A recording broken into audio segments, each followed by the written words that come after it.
I'm excited to be here today with our wonderful panel of specialists. I think it's a great representation because we have Dr. Paul Turek, who is here to talk about the men's side of things. He's the founder and director of the Turek Clinic and works with men primarily, I believe. So I'm keen to get the male perspective. We also have Dr. Suzanne Gilberg-Lenz, who is a reproductive endocrinologist. No, I'm a general OBGYN. Oh, well, that's good to know. Yeah. Sorry about that. That's okay. But we now all know. Yeah, now we know. And I believe also has an integrative medicine background. Yes. Okay, correct. So, so that's great. We have the female doctor's perspective. Right. And then we have Simone Bienne, who is a relationship and therapist. So I think we'll get the sex therapist even better. So let's get racy and spicy and dive right in. I would love to start with each of you briefly introducing yourselves to our audience. My name is Paul Turek. I have a men's health clinic, started out in urology in Beverly Hills and San Francisco. And my specialty is defending the male. I do fertility work, I do sexual dysfunction work, ejaculatory disorders, testosterone management. I'm not an anti-aging guy, I'm an empowering guy. So I like to make men the strongest they can be. Right? Without pills, without surgery, and just make them the best men they can be for their partners or their world. And believe me, we're way behind as men compared to women. It'll come out you'll see it today, it'll come out how unrealized the potential of most men are from a sexual point of view.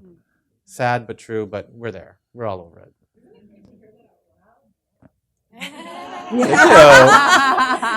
She's a plant. It's lively already. I'm loving this. Okay. I'm Suzanne Gilberg-Lenz. So as you already heard, I'm actually a general OBGYN. I'm in practice in Beverly Hills. But I also have a very long-standing mind-body practice. So I'm a long-time meditation and yogi person. I am actually board certified in integrative and holistic medicine, and I'm also certified in Ayurvedic medicine. So if any of you have know about Chinese medicine, Ayurveda is similar. It was what was growing up in India pretty much at the same time, 5,000-6,000 years ago. So I have a really deep personal and professional perspective on integrating the best of East and West. I do have a general practice in a total, conventional prestige Beverly Hills office, which is awesome. I'm very lucky. Did you say conventional Beverly Hills? Yes. Where Right. everybody goes to the doctor.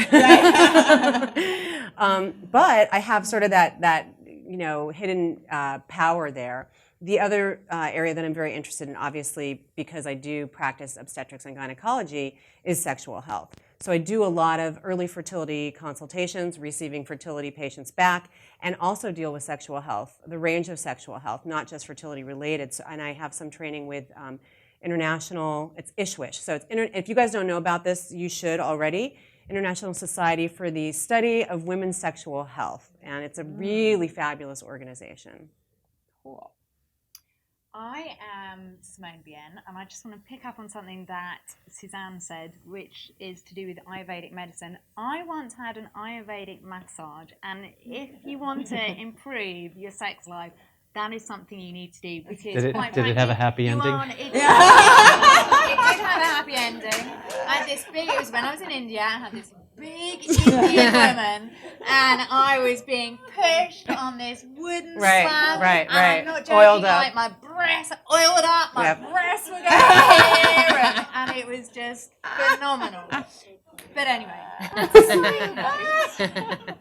much to do with fertility that. I am a sex and relationship therapist. I do a lot of TV work and radio work. And I have been very privileged actually to be side by side with Dr. Drew Pinsky, and we actually helped a couple who were having fertility issues and no longer have fertility issues, which was wonderful. So I have a private practice in Studio City. I am American and I put on this accent. More clever. I'm joking. People go, do you put on that accent? I'm like, no.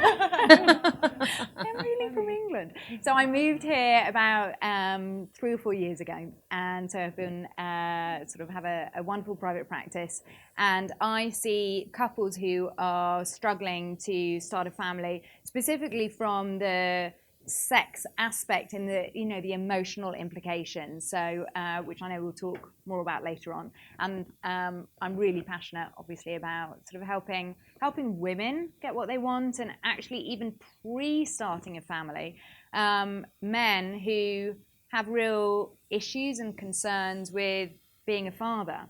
So that's obviously difficult when you want to start a family, when somebody doesn't want to start a family out of the two, and that's interesting. That's really interesting work, and we were just talking. I had a very good success rate in helping men deal with their S and sort their stuff out, which is good. So let's actually start with you, Simone. I'd like to start with asking you what may seem like a very obvious question, but if you could talk a little bit about why is going through infertility stuff stressful for couples, and why does it impact their sex life? Well, starting a family, I think what happens is there can be a lot of magical thinking for women, because we spend a lot of our time not trying to be pregnant, and then suddenly when we want to be pregnant, it's like, bam, it's gonna happen, boom, and it doesn't, and so that can be really difficult. And so at the beginning, for the first 3 months, there can be sort of enthusiasm, but then after that, when things aren't working, it can have that emotional impact, and women can end up blaming themselves, and if you're blaming yourself, then your self-esteem isn't good, and that's not sexy.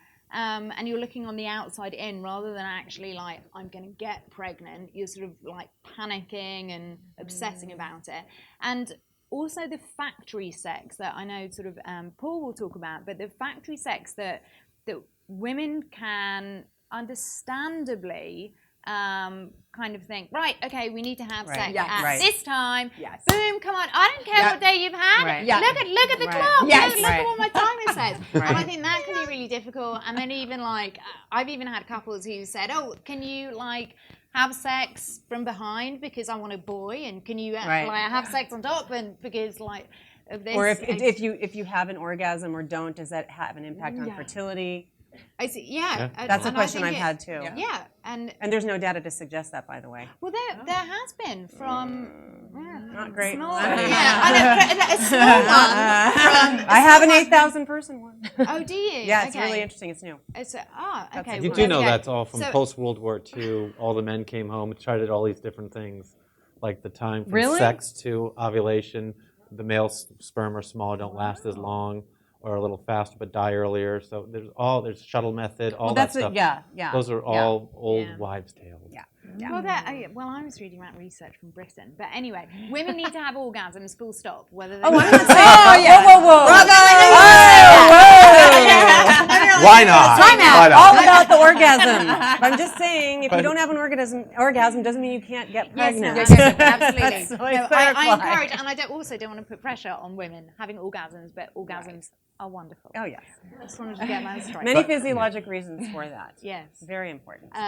So the pressure is different for the man and the woman, and that's why they come through the door. And actually, if we'll talk about strategies a bit. We'll talk about that later. On. Yeah. But yeah. So Let's that's start with what's going on.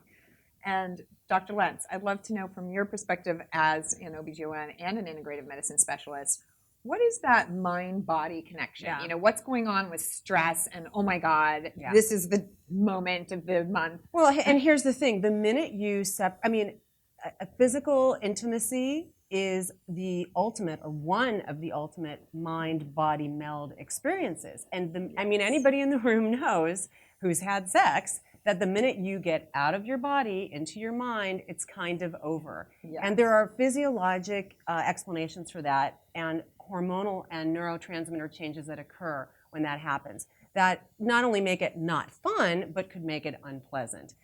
We know that if we can integrate the mind and the body and try not to separate the two and have sort of that body experience, we're going to have much more enjoyment. So if we're just talking about the sexual experience, the encounter, that's very important. The problem is twofold. One, as Simone mentioned, you're talking about timing and pressure, okay? So that's already, you've added that in. And there's a reality to that, and that's important, but there has to be a way, and I have some interesting ideas about how to deal with that, to reintegrate it, okay? The other problem is that this, like I said, you know, from the female perspective, you don't have to have an orgasm to be fertile, but there's some interesting data emerging on stress and some of the neurotransmitters that can be detected and delay in fertility. It's not clear whether or not fertility is totally diminished or totally altered permanently by stress, but there is absolutely a delay in the time that you will get pregnant from stress. Now that's a very, very blanket statement. I don't want to go too much further than that. And the other part of that is that telling somebody don't be stressed, relax is not helpful at all. So sometimes taking it out of the bedroom is a way to deal with that too. Taking the stress out of the bedroom and out of the sexual encounter is a better way to manage rather than just say you're stressed and stress is going to impair your fertility. I mean, that does what? Yeah. Makes you more stressed. Makes you more stressed. Yeah. Thank you. Thanks for that. Dr. Turek, let's turn to you. I think, you know, most of us think of men as horny guys who are always ready to get it on. So is there an impact on men when it turns Not at all. to Not at all. all. It's all female. I don't know where. Probably have to go. So think of men as cavemen, right? I mean, they're providers and protectors. They get you flowers for Valentine's Day, and that's it. But they do fill up your gas in your tank every week. They're providers and protectors. That's sort of the mantra of the caveman. And they're stressed. They have a lot to do, and they're told to come home at 5 o'clock. And we gotta have sex tonight.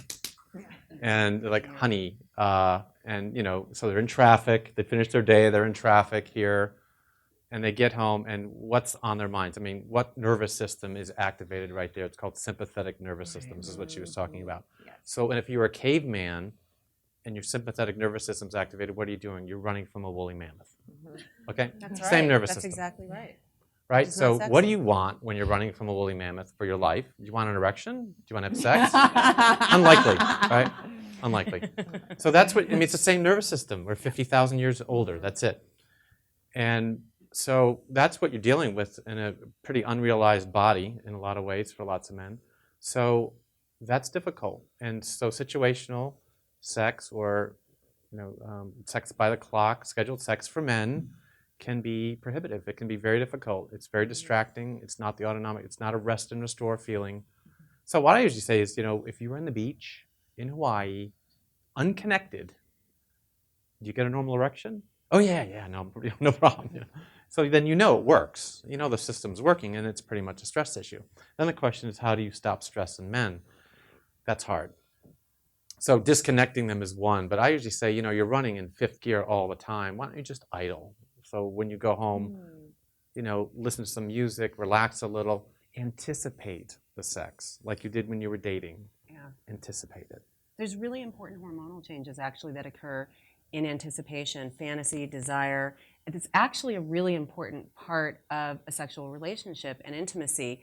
And you have increased blood flow when you have increased testosterone and estrogen, which is what happens in that arousal state. It's really, really important. I mean, I'm the science geek here maybe, and you probably are a little bit of a science geek. I love it when We she probably uses all big are. words. But I love it. the blood is flowing. But it's really, really important. And I think when people, for me, that helps. And I think when people understand that, that can maybe help turn things around a little bit because it becomes so inhibitory and so much pressure. Yeah. And if you can restore that kind of excitement, that's true in any relationship. So I remember a great line I learned by a therapist who said, when you're dating, you love to have sex, but when you're married, you have sex for love.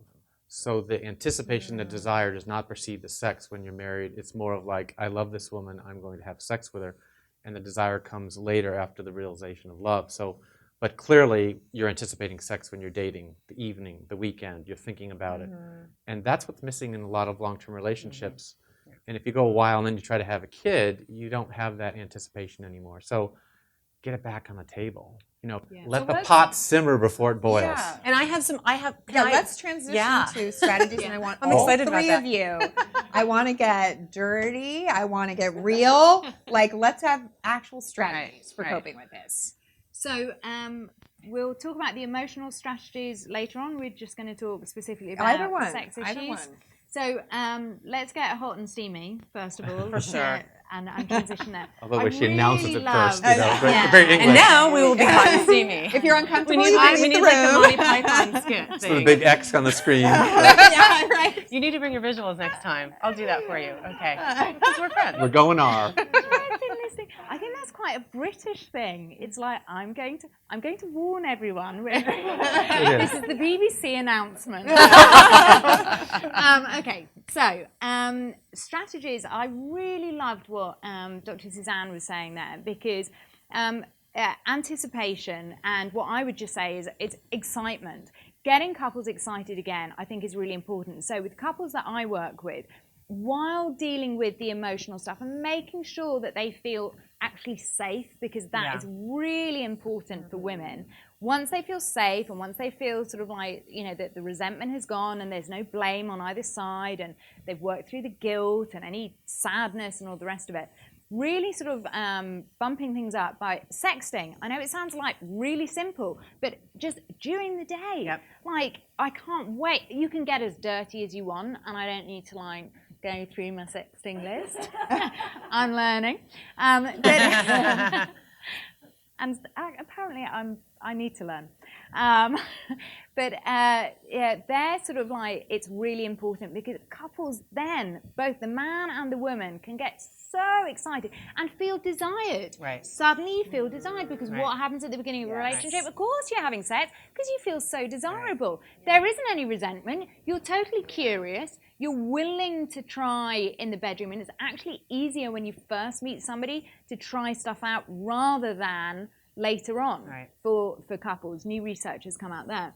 So, so sexting, simple, anyone can do it. I actually now am going to go to the emotional, which helps the sexual, which is say something you appreciate. Every single morning when you wake up in the morning, Stacey, stop it, rolling your eyes. But if you add in that emotional factor, it is incredible what it can do to intimacy levels and to actually wanting to go to that extra mile. Reading erotica, we all know from 50 Shades of Grey, which has sort of become a bit of a cliche now, but women have been reading romance novels forever. It's like the biggest selling genre of books in America, $1 billion business with very good steamy sex scenes. Now, interestingly, and Dr. Paul and I were talking about it earlier, so I'll let him sort of carry on from here, but men have got to step up here. Sorry, guys, and I love men, but if women are saying, hey, look, I want to try this, and I've read this, and this is, men have got to actually go the extra mile and say, okay, yeah, we will try that, even though that's like a bit odd, because the men I see are just like, yeah, hold on, if she's enthusiastic, then that's good enough for me. They don't need all sort of the extra sort of fantasy and to get their arousal system. Are you saying that sex is not a symphony for men? I think it's a little Have bit you guys more seen that? Have you seen straightforward. that graphic? It's like this 1970s, probably, I don't know, some kind of electronic thing with like 7,000 plugs and knobs and things, and that's female sexuality, and below it is the little up down male sexuality. So the statement I'd say that Yeah. for women, for men, is I know you like sex because it's like steak, but save some for dessert. Yep, nice. Like Yeah. it. That's I your like little that. solution. So the other things you can do, I'm just sort of adding in very quickly, like iPhone, we all have an iPhone or some kind of device. Record yourselves. Now, people may not like that, and some people will get really turned on by that, but you don't know until you try. And if you do that, then just make sure that you put the camera from a bit of a height. Really, really good. More flattering light. Not that she knows anything about it. No. I would think you'd put it like right here. You know? Well, so then that's the male-female A perspective selfie, right a selfie. there. We want the panorama. selfie. He wants the close. Yeah, Here's your exactly. selfie, baby. But Exactly. that's a really good. I mean, we're joking, but it's really important. And you said something very important about safety, and I think it goes both ways. There needs to be. it's kind of a difficult conversation to initiate if you are in a relationship that's a little bit longer term, and especially if you're framing it around fertility, which then gets kind of weird with family and all that stuff. So you have to sort of create some boundaries, create some rules. You're going to have to take a risk and get out on a limb and talk about fantasies, set some kind of basic ground rules, and have at it. And here is my hot tip. I am so psyched that I thought of this. Okay, Ready? so I get asked all the time about, ovulation time and fertility apps and basically, cycle apps. There's a million of them out there. This is what I think. I think the partner, the non-trying to get pregnant partner, should have somehow download that so that they know when high fertility is. Because you have to talk what you did. so much. You have to talk so much about it, and it's like, okay, enough. I have Stop to be home tonight. talking. Don't talk. Now, day 11, ooh, I'm going to sext her. You know what I mean? Day 12, try a quickie. Day 13, bring some lingerie home. Same thing for the woman. If you feel sexy, the hormones get going. You're more juicy. You're into it. Greet your partner at the door in something unexpected or not very much or nothing if you can do that safely. Really, you have to there's got to be some discussion and some advanced planning. Yeah.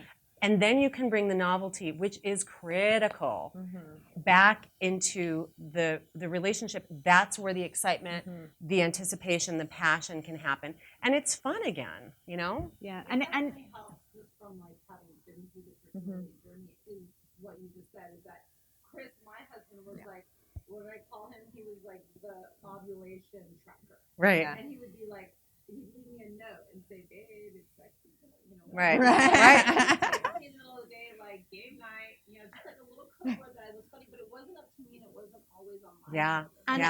And then you're what not I the hear- nag. We got to do Exactly. it. Yeah. That's exactly is what I was going to say. not. In the sense that men can have a sense of control, Yes. which can make them Yes. feel empowered and important, and that they're part of the process. I think that's really And the number people, they like significant. numbers, they like significance. yeah. And just something that Dr. Suzanne Fab. said. March Madness. You made a comment earlier about that's not sexy. And what is so important is that if a woman is blaming herself, thinking, "Oh my goodness, why isn't this working?" That's not sexy. No. That is not going to help Shame the is not process. sexy. Shame is not sexy. Guilt is not sexy. Having pressure from family and friends, and are you pregnant yet? And if you want to be a really good friend, like give the control back to the woman that is trying to get pregnant, and she will deliver the information when she wants to deliver the information. Again, putting the power back in the woman who's trying to get pregnant and the couple who's trying to get pregnant. I think that's super important. Yes.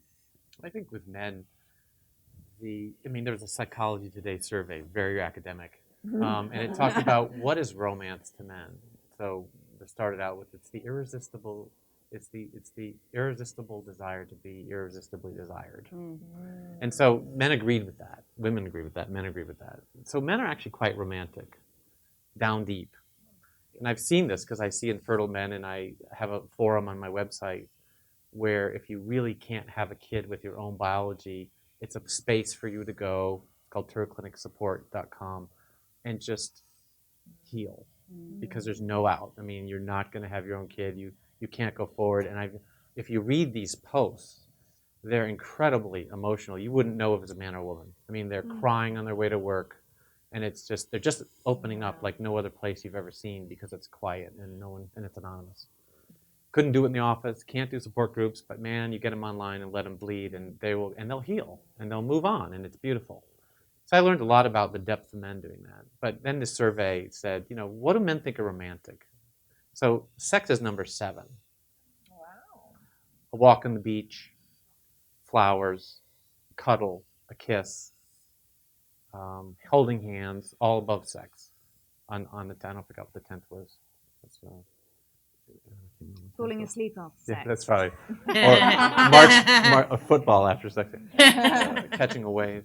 So, but it was interesting that men are delicate flowers, and they just don't show it, and it's not in the culture to show it, especially in America, puritanistic America, and the way it's bred. So, I think it's my Turek Clinic, the Turek Clinic, TTC, touch, talk, connect. Go for a walk, hold your hands. Just those moments of being idle is probably all men need, where they can just take a look. my wife and I, who's in the audience, took the habit of another couple where we used to live, where they just left the kids at home for a week. I just went over to Europe alone, like they were single. And I'm like, you really leave the kids? I mean, okay, little kids, they're really little kids. I mean, there's 3 of them. They said, yeah, you got to do it. And then they come back, they look completely different. I mean, they look like. So we did it once, went to Paris, and I felt like I was 17 years old. You know, it was wonderful. We had a wonderful time, and we were trying to conceive, and it was incredible. And I just said, you know, some men can be, so you can go back to that and the busy life, and disconnect is key. Turn the phone off. Oh my God. Get off Please. Wi-Fi. Yes. Turn the TV off. Yes. And Yes. you know, completely it's part of that idle. Go and idle, get that nervous system down, get the other one up, rest and restore, and come back. And it's just, how do you do that? Everyone has to figure out their way to do it, but a lot of it's the same. May not take as much time. And I don't know if men are good at figuring out the women thing, and they're also insecure because they don't know if it's their problem or not, and they're losing their self-esteem. Yeah. And that's putting stress in. Of course, their light switch has to go off, you know, for it to happen. So A really good tip that women can do to help men that I advise couples is, like, first of all, it sounds a long time, but for 3 months, don't even think about getting pregnant. Get your sex life sorted out. Yeah. Yep. Get back to having good, wonderful sex, or improve the sex life that you already have, because then that can take the pressure away from the man, and suddenly the man feels like, again, like, oh, hello, big boy. Who the man? Like, Who's your daddy? Yeah. Like, Who's your daddy? yeah. Daddy issues. Don't say that to me. Oh, that's right. Wrong person. Sex life. Wrong country, wrong person. Yeah. But that is really important, and how women can help men. Yeah. Because you've got to look at getting pregnant is a shared issue, and sex life, it's a shared issue. Yes. You each make up half of your sex life. And I think that is so important, because you can both take responsibility. Right. And then say, honey, how are you doing? Let's talk about it. But don't do that, exactly as Paul says, when a man walks straight through the door, because actually if you ask a man to talk about his emotions when he's not ready, his blood pressure can go up. And whereas women, we can talk all day about our feelings. I know. By text. More blue than grey all the time on the iPhone. I feel. So that's the difference between men and women. And I think women can support their partners. My last point is, if there is a timing issue and it's too stressful, is that sperm does last a while. Yes, people during don't sex. realize It's that. a day or two. Yes. It's actually nurtured and it lasts. So we recommend normally every other day timed intercourse before ovulation is really the way to get pregnant. And I tell men, you know, if it's not going to happen, just say, can we just have dinner and a glass of wine and maybe just see how it goes, because eventually it'll work, and then maybe the next morning. I mean, it doesn't have to happen that night. So take the pressure off as much as possible, the timing out of it, and try to make it a little bit romantic by doing something different and then doing it in the morning or in the middle of the night or some other time when so men aren't like it in the morning because they're not that stressed. I mean, their testosterones are highest, and they're not that stressed. They've just woken up. Maybe they had a nightmare. Maybe they didn't. But, it's often a good time. But the nightmare is not when they turn right and like, oh my goodness, I married her. Okay. Oh my God. Oh, let's hope. That's you without makeup. Yeah. Oh. Oh my goodness, it's the dog that I married. Didn't used to stand up. All right, well, I want to open it up to questions from the audience. You guys must have some questions. Let's see what's burning up out there.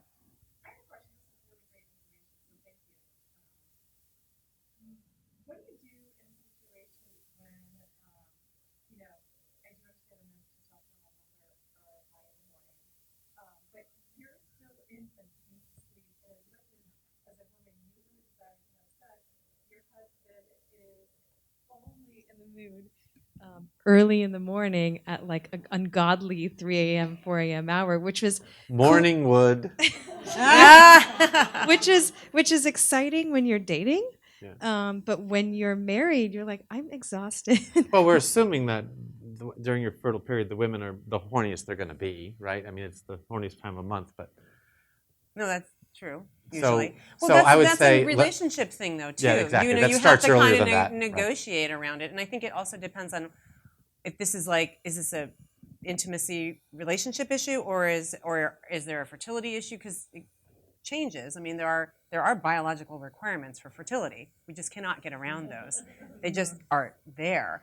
So you could compromise a little bit, but I think you have to compromise in a relationship anyway. So And I think as a sex therapist, first of all, number one, changing perspective in the sense of you both want to get pregnant. So actually, this isn't your husband going like, "Oi, poking you. I want sex. I have needs. I don't care about it's 3 o'clock in the morning." You both want the same thing, and actually, what he can do is use touch. So basically go, let him give you the chance to get excited and aroused, because then the desire can carry on after that. So whatever it is, whether it's whispering, "I'm gonna do the dishes," "I'm gonna bring you Or spooning. coffee," Or spooning. spooning leads to Then- forking. yeah. Have you not heard?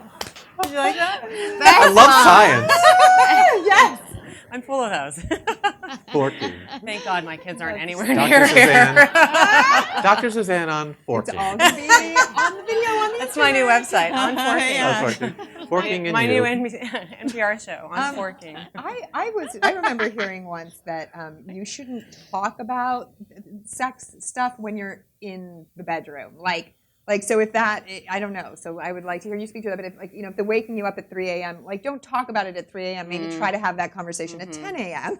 or at 6 p.m. over dinner, rather than in the moment in the bedroom being like, "What are you doing?" Well, I it's kind of like like sleep that hygiene. something? It's kind of that Yeah, idea. And I don't, yeah, you that's guys, you're what I've more, heard. I don't but know. where, the idea of sleep hygiene is that the bed should be for sleeping. So if you're having problems with sleep, don't do those other things that get you activated or that you use to get yourself back to sleep in the bedroom. Take it out of the bedroom. Right. And I kind of intimated that when I was talking about when there are intimacy issues, and I think you guys can speak to that as well. But I think there shouldn't be charged emotional conversations about intimacy in the bed. Never. If you can Have help those- Or it. when you're Have in the those- process in the middle of of getting it. naked. That's In the right. den. Have them in the den and make. Yeah. Yeah, at another Yeah. time when you're cooled off. Yeah. You know? And the conversation that should be happening always, and I think this is especially when you're trying to start a family, is after you've had sex for 5 minutes. That's all it takes. And if you want to Have a limit the cigarette. time, No, just kidding. if it's 3 minutes, it doesn't matter. But have the conversation.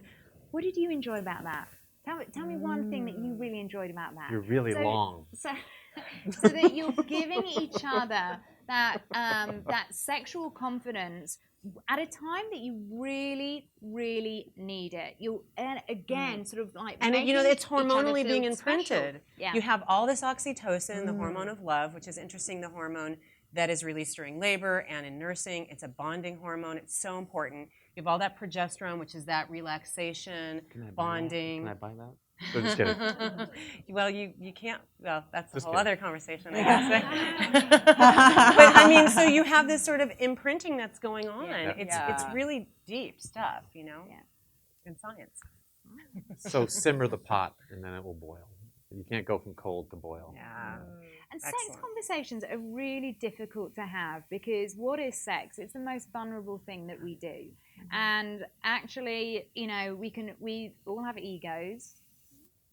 Oh yes, we all have egos, and we all need to protect them, and we don't want to burst our partner's sexual ego as well, because otherwise that's going to sort of affect his erections as well. So having that conversation and really, really, really trying to sit in the other person's shoes, whether you're the man or the woman, and talking about, okay, this is how I feel. It's always about owning. Definition of being an adult. And adults have sex. Definition is being responsible. We have to be responsible for our own stuff. And it can be really difficult, when you're trying to get pregnant, it can be like, why isn't he rescuing me? Why isn't this all okay? And Right. and the guy can feel like, oh, why is she making me feel like I'm Right. a sperm bank here?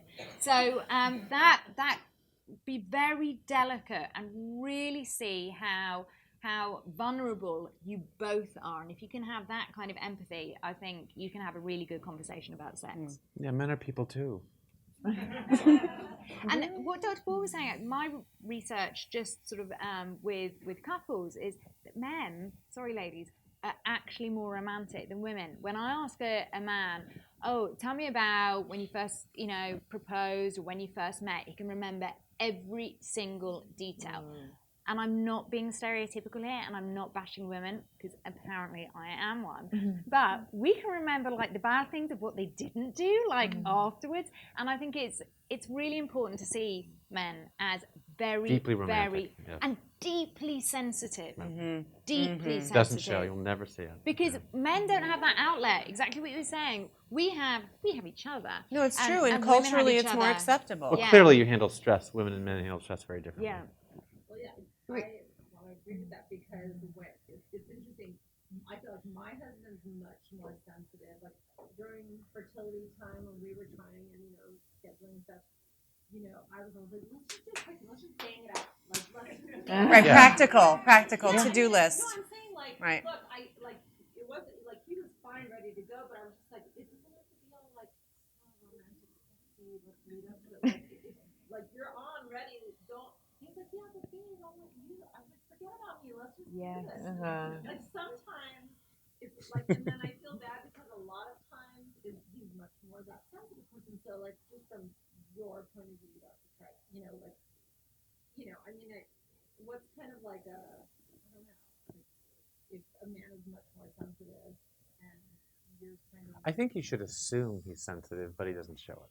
So how do you deal with it? And Talk you've about, probably like, seen it approaches, during the romantic phase of the relationship. That's probably still there. It's just buried. No, I mean, he's very sensitive. Like, I'm the one who's much more, we can just do it. We can have a quickie. But he's like, wants to like make it really special. Well, then you do that. I mean, as long as it happens, right? It's like you're trying to get to point B. So could you tell us a little bit more about like strategies? for men, it's really taking good care of yourself. I think for men, it's exercise, yoga, massage, acupuncture. Take that time out. Take care of yourself. Yeah. Have some time in the morning. Have some time in the evening. Sleep well. All that exercise. Get in shape. It's taking great care of yourself. Be proud of your body. Eat well. And it's part of you both should do that. That's really the healthiest way to approach exactly. This is something we all It's very need to do. We holistic. need to attend to ourselves as a whole person, as you're saying, holistically. it. Like you're and- in a and car s- show and you're a car and you're getting all tuned up and Right. you got to show it, and that works the best because you feel the best about yourself. It's self-esteem. Yeah. And what I've learned from my work with couples is that men really do not like and enjoy sex when their partner is not enthusiastic. Yeah. That feels really like wrong to them One-sided, and horrible to them. Yeah. It's just that is not, it's not even not hot, it's actually quite damaging for them. It's really unhot. So what women can do, and I'm not going to say there's new research, I'm going to say it's a study that I read the other day, that actually when women pretend and fake being more turned on, going to your point, they can actually end up being more turned on, and it can lead, of course, then to more chance of orgasm. So that is the only kind of faking that women must do. And again, it goes back to the point of sort of like on your way to arousal and the desire following. Okay, But I'd love be to, enthusiastic. Yeah, I'd love to see if anybody else has questions, because we just like get the microphone around a little more here. Thank you, Sarah, up here. Could you talk a little more about some of the, like you mentioned a little bit, some of the fallacies or the things that people think have to happen during sex in order to conceive, but they're myth? You kind of mentioned some. It's a great question. So one truth is there has to be a male orgasm with sperm delivery. No myth there. That's True. right. Which many a teenager in the backseat of a car has discovered accidentally. And- Free Yes. ejaculatory fluid. And you don't need a normal erection to do that, but you generally do. Okay. And I think we sort of talked about sort of the making, the orgasm is required for female fertility. We touched a little bit on timing in terms of how often you have to have sex. What was the other one I was going to say? Positions, how to get a boy versus a girl.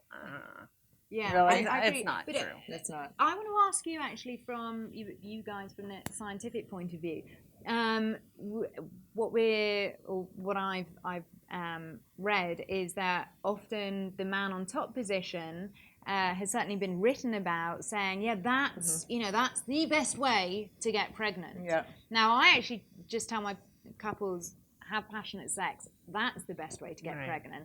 But from a scientific point of view, is there I'm not anything aware- I'm not about the aware of fact that any- it's B, deeper thrusting passionate and sex. Yeah. right? Okay, There's no fine. doubt. And Okay. besides, that'd be like, I mean, look around the room. Do we all look the same? Internally, we don't look the same either. I mean, yes, we are all human, but there's just that just can't possible. That can't be possible. No, Right. it's not. Ayurveda says so. Okay, so That's good, I like that. that's a myth. So sex positions, we've now decided myth. Just Now, timing. good sex. Timing Do is Timing Do you is realize real, it's only right? been 70 years since we knew that women were fertile only 2 days a month? No. Up until 1910, it was thought that women could get pregnant any time a month. Which Believe seems it to or be not. I did true not when know they're that. which seems to be Until true when they're industrial age. 18, but Someone discovered well, the, right. definitely not when you're 38. the hormones, estrogen, measured them, things like that. And then the Catholic Church figured it out and said, perfect, Oh. don't have sex here and don't have sex here. Rhythm method was developed. They took the science and they published it in a book. They were so excited. They took the science, and that's how the rhythm method started. And that's when people realized you only have about 2 days. But a great study came out in the New England Journal where they had couples go have sex, trying to conceive. They did or they didn't. And they took their diaries of the timing of the sex and reviewed them and said, okay, who got pregnant and what was their pattern? So they didn't tell them what to do. They just took the diaries of 600 couples. And they found that if you know when ovulation is and you start before that, your chance of pregnancy is 80%. If you react to a kit or to a basal body temperature and just have sex right at the time or a little after ovulation, it's 20% of those couples got pregnant.